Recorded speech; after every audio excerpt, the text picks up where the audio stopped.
Well, I've got a lot more cutting to do on the action body yet, but some of those cuts are going to require putting the rotary table on here. So before I do that, before I change my setup and have to re-index everything, I figured it would be a good idea to go ahead and cut the blocks, get this chunk of metal removed out of each one at least, and maybe make my first set of cuts for the bite area for the lumps.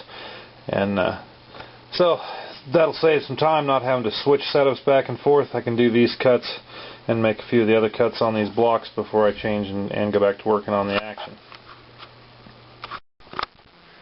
Well, here I am about halfway into the first cut on the first side of the block for the side-by-side.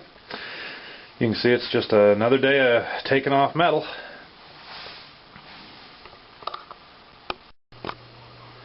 So there's one side of it, cut to depth. I'll flip it around and cut the other side the same way, and then we'll move on. So there we have it, both sides are cut down now. That's the beginnings of the bite lumps.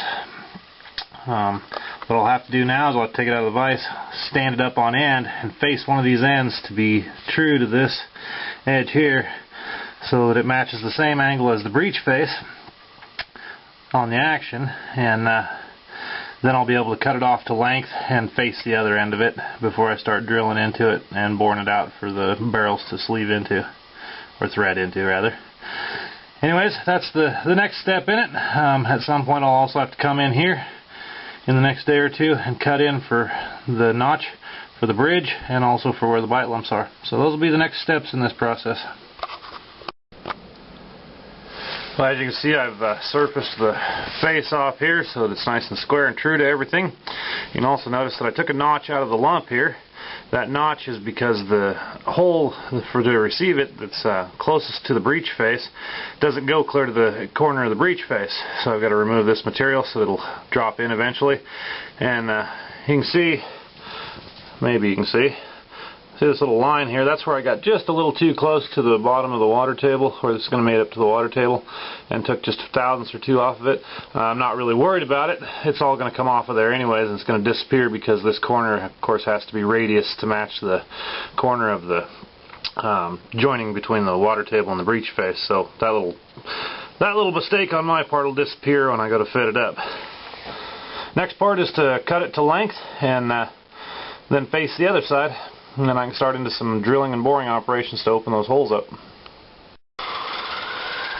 Back in the saw for a while to trim the extra length off of it, and then back to the mill to surface it up and make it square to the other side.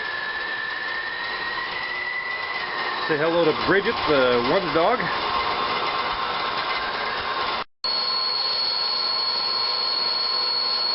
Getting there, about halfway through.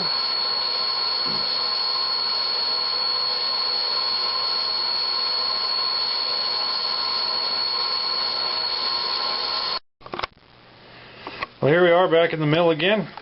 You can see where I've step drilled this first left barrel, basically hole, out to 1 1/8. You might be asking, why 1 1/8? Well, because 1 1/8 is the biggest drill bit I have in my shop.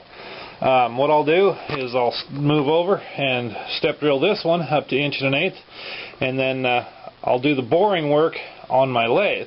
The reason I'll do it on my lathe is because once I have one barrel, one of these sides indexed and straight and true in my lathe, then I'll bore it out to minimum thread diameter and then single point thread it all at the same time. And then I'll move over and do the same thing, but I'll do all that on my lathe. It'll save me some setup times. It also works pretty good with the equipment I have to do it that way. So anyways, on to drilling this other hole over here, and once I get that done, I'll show you some more. Well, as you can see, both holes are drilled out to 1 1/8 all the way through. They came out pretty good. They don't have really hardly any run out. They're pretty exact to matching the locations on the other side, so that's really good. If there had been any run out, I wouldn't worry about it too much at this point, because when I index them in my lathe and start boring on them, the boring bar will clean up any minor run out that's in there, so that's not really a problem. As you can see, if I lay this up on here, that It's a little proud of the surface here, and that's fine because when I get the barrels fitted on each side and threaded up and everything's fitted and the barrels are in, then I'll come in and machine the top of this off and then contour it to match the contours of the barrels. You can see that there's going to be a lot of hand fitting in this to get it to fit up to the breech, and so that's pretty much where I'm at for today.